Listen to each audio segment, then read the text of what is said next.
Allahu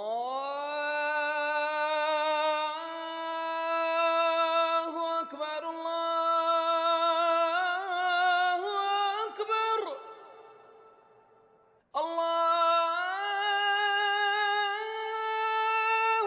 Akbar, Allahu Akbar. It is well known that the most famous Islamic monument of the world, the Taj Mahal, is in India.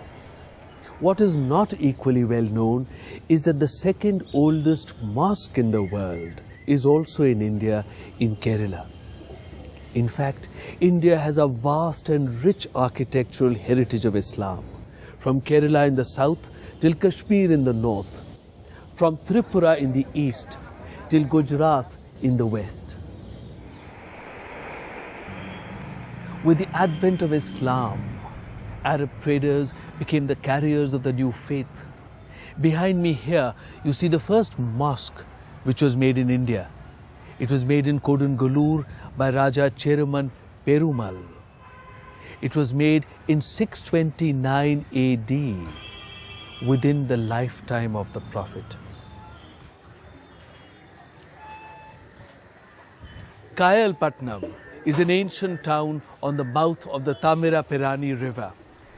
It is about 1 kilometer from its mouth. The Kodalkarai Mosque was built here by Arab traders as early as Hijri 12 or 633 AD.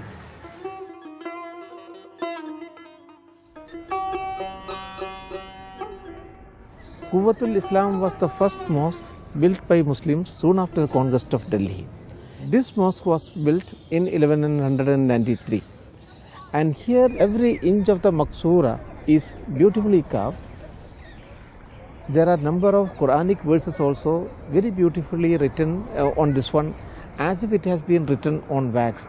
Some of the medieval writers have used this word, that it is so beautifully done that it appears that it has been done on wax. On stones it was not possible.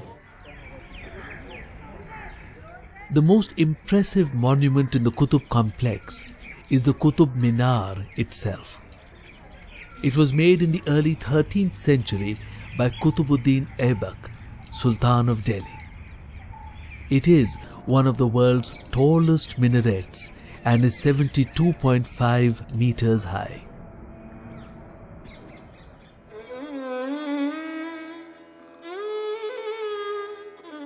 In the meantime, Islamic influences continued to grow further south in the Deccan. The end of the 15th century saw the establishment of 5 sultanates in the Deccan. These were Ahmednagar, Bijapur, Golconda, Bidar and Berar. The Sultan of Bijapur was a descendant of the Ottoman dynasty of Istanbul.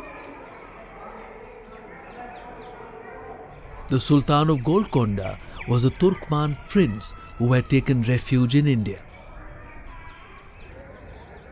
The sultans were followers of the Shia sect of Islam and were close allies of the Safavid rulers of Iran. In India, the Deccan became the greatest center of Arabic learning and literature.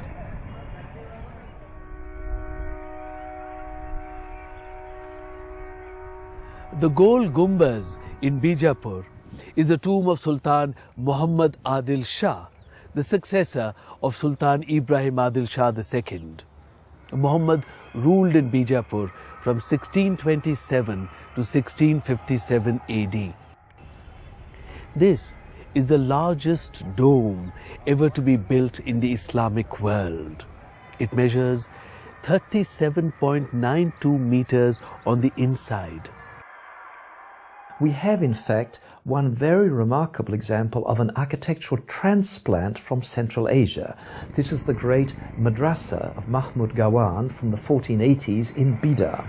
Now, if you would take a photograph of this and put a label and saying madrasa in Uzbekistan or part of eastern Iran, it will be very hard to tell the difference. 1526 was a year which changed the political map of India. It was the year of the advent of Babur, who founded the great Mughal dynasty.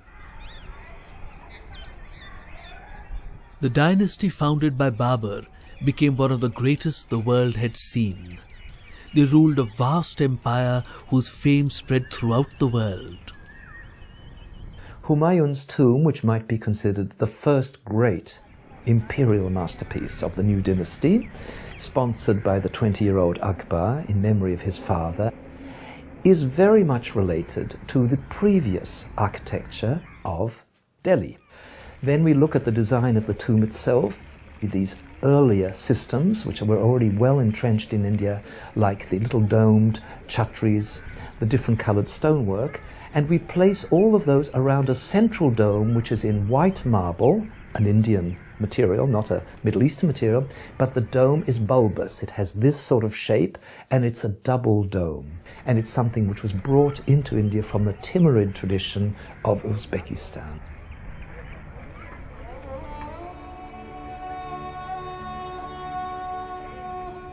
Agra was the imperial capital of Akbar in the mid-16th century. The fort here was one of the most powerful of North India since early times. In 1565, Emperor Akbar ordered the reconstruction of this fort. The fort has palaces of Emperor Akbar, Jahangir and Shah Jahan. The most prominent amongst all the structures are the white marble buildings of Shah Jahan. In 1571, Emperor Akbar decided to build a new capital city. A magnificent city was built at a site not very far from the previous capital at Agra. It was called Fatehpur Sikri.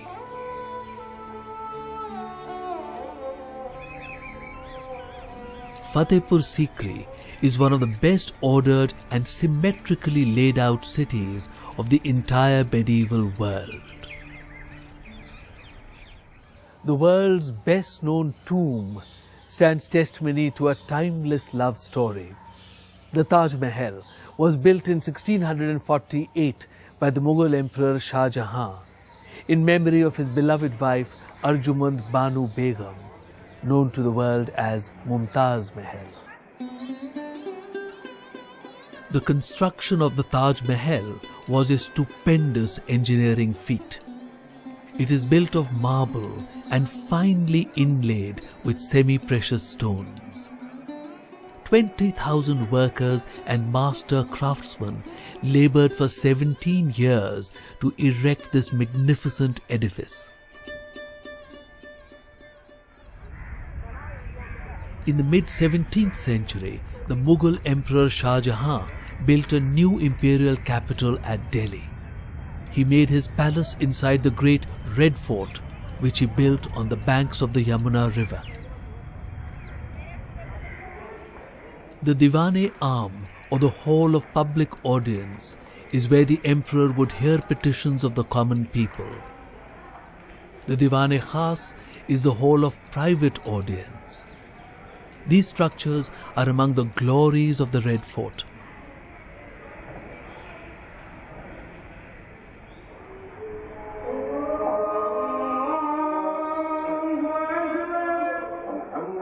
India has a vast living heritage of Islamic architecture.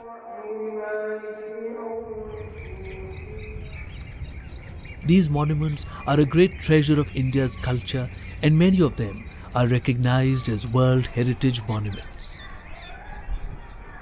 We see in these the confluence of local talent with inspirations from Iran, Arabia, and Central Asia. These mosques, tombs, madrasas, palaces and fortresses are a beautiful and unique treasure of the heritage of Islamic architecture.